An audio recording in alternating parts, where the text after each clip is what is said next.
Foreign portfolio investors invest 18,620 crore rupees in May on global cues. Domestic strength. Foreign investors continue to show confidence in the country's equity market, infusing 18,620 crore rupees so far this month, driven by a combination of global tailwinds and improving domestic fundamentals. This positive momentum follows a net investment of 4,223 crore rupees in April, marking the first inflow in 3 months, data with the depositories showed. Prior to this, foreign portfolio investors had pulled out 3,973 crore rupees in March, 34,574 crore rupees in February, and a substantial 78,027 crore rupees in January. FPIs are likely to continue their buying interest in India, and therefore large caps will be resilient, VK Vijaykumar, Chief Investment Strategist, Geojit Investments, said. According to the data from the depositories, foreign portfolio investors made a net investment of 18,620 crore rupees in equities this month. Till May 16th, the total outflow stood at 93,731 crore rupees in 2025 so far. India's equity markets witnessed a sharp resurgence in FPI activity in April.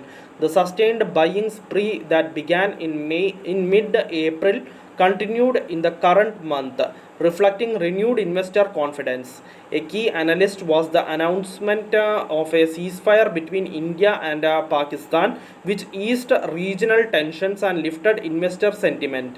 Himanshu Srivastava, Associate Director, Manager Research, Morningstar Investment, said. The global risk appetite also improved after a 90-day tariff truce between the US and China, prompting foreign investors to reallocate capital toward emerging markets, with India being a key beneficiary, he added.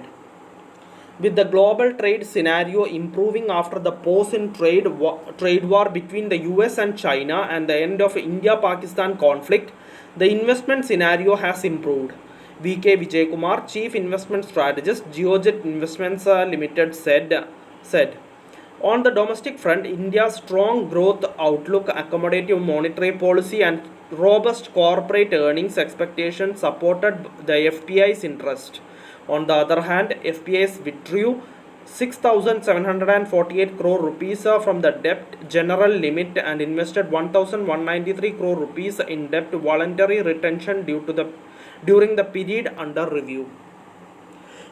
Last week, SEBI released the consultation paper proposing to grant certain waivers or relaxations to FPIs investing in the Indian government bonds through the voluntary retention route and a fully accessible route to provide a momentum to the drying bond market. This move comes at a critical time as foreign investors continue to adopt a cautious outlook towards Indian bond markets, especially after the inclusion of the Indian government's bonds in the global bond indices. Manoj Purohit, partner and leader, Financial Services, Tax and Regulatory Services, BDO India, said. Thank you for listening. Thank you for watching. Thank you everyone. Bye.